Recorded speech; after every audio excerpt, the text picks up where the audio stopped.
m'appelle Manuel et je me suis installé dans le Jura depuis 10 ans avec ma famille. Et justement, je viens de recevoir aujourd'hui une enveloppe avec du matériel de vote. En fait, j'étais assez étonné parce que je pensais que les étrangers n'avaient pas le droit de voter et que c'était que les Suisses qui pouvaient se prononcer sur le plan politique. Voilà, je n'ai jamais voté en Suisse. Est-ce que quelqu'un pourrait m'aider ? Eh bien oui, Manuel, je peux t'aider. Tu viens de recevoir ton matériel de vote pour la première fois, mais dis-moi, qu'est-ce que ça te fait de pouvoir ainsi t'exprimer par les urnes ? Bon, il y a plusieurs amis qui m'ont dit que ça ne sert à rien de voter. Mais si, Manuel, c'est très très important. Chaque voix compte. En Suisse, comme dans ton canton ou dans ta commune, beaucoup d'élections et de votations se jouent parfois à quelques voix. Tu peux faire bouger les choses. Les votations sont aussi là pour débattre et inciter les citoyens à argumenter sur leur vision de la société. Oui, c'est vrai qu'ici en Suisse, il y a beaucoup de débats pour tout. Mais est-ce que ça sert vraiment à quelque chose ? Ah mais oui, bien sûr. C'est une chance incroyable qui est donnée aux citoyens et à toi aujourd'hui. La Suisse est le pays où le peuple est le plus consulté. C'est vraiment un privilège. Mais, non, tu m'as convaincu. Je vais essayer. Mais pourquoi je reçois mon matériel de vote maintenant ? Dans le canton du Jura, si tu as plus de 18 ans, et en l'occurrence pour toi, je crois que c'est le cas, que tu es installé depuis plus de 10 ans en Suisse, 1 an dans le canton, 30 jours dans ta commune, eh bien tu acquiers tes droits politiques. Mais ces droits politiques me permettent de participer à toutes les votations et élections. Pas tout à fait. Comme c'est une particularité du canton du Jura, tu peux te prononcer sur les objets de votation au niveau cantonal et communal, mais pas au niveau fédéral. Oui, mais quand même, je peux voter au niveau de ma commune.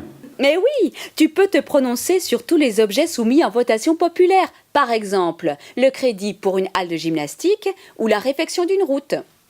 Et sur le plan cantonal ? Tu as également le droit de vote, mais tu ne peux pas te prononcer sur les changements qui touchent directement à la Constitution jurassienne. Ok, ça c'est pour les votations. Mais comment faire pour les élections ? Tu peux donner ta voix aux personnes qui représentent le mieux ton opinion, et là encore au niveau cantonal et communal. Mais alors, je peux aussi être élu ? Oui, mais uniquement sur le plan communal. Au niveau législatif, tu dois habiter une commune qui possède un conseil de ville ou un conseil général.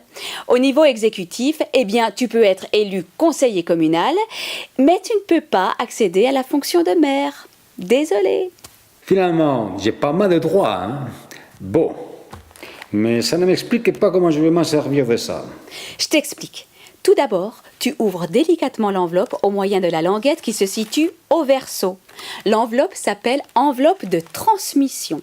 Elle te permettra de renvoyer par correspondance ton vote à la commune. Il est donc essentiel de ne pas la déchirer.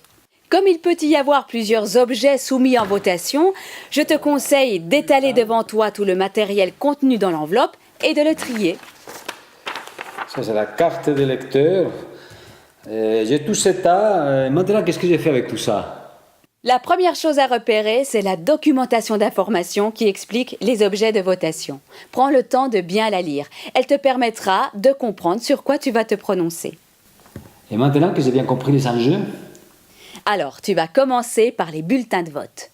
Comme tu peux le constater, ces derniers contiennent les questions qui te sont soumises. Tu as 3 possibilités de réponse. Tu es d'accord avec la proposition, tu écris oui. Tu n'es pas d'accord avec la proposition, tu écris non. Tu ne prends pas position et tu n'écris rien. C'est ce qu'on appelle un vote blanc. Bon, alors là, j'ai compris tous les enjeux. Alors là, pour moi, c'est oui. Maintenant, pour les élections où tu dois élire des personnes, tu as 2 types de bulletins. Un où les noms sont déjà inscrits sur les listes et un où tu peux choisir les candidats que tu préfères. Tu as donc le choix entre les 2. Alors là, les listes avec les noms et là, la liste à remplir. Et une fois que j'ai tout trié et tout rempli, comment je transmets ça à la commune ? Eh bien, 2 solutions s'offrent à toi. Soit tu votes par correspondance, soit tu te rends aux urnes le week-end du vote. Si tu votes par correspondance, tu glisses tous les bulletins dans l'enveloppe de vote qui te garantissent l'anonymat. Tu signes tes cartes d'électeur, qui te donnent la légitimité de voter, et tu insères le tout dans l'enveloppe de transmission. Puis, tu fermes cette dernière en t'assurant que l'adresse de la commune soit bien visible. Tu peux ensuite poster l'enveloppe en la franchissant ou aller la déposer directement au bureau communal. Et si j'y vais aux urnes le week-end du vote? Dans ce cas, tu prends tes bulletins et cartes d'électeurs qui n'ont pas besoin d'être signés et tu te rends tout droit au bureau de vote de ta commune. Finalement, c'est pas si compliqué que ça.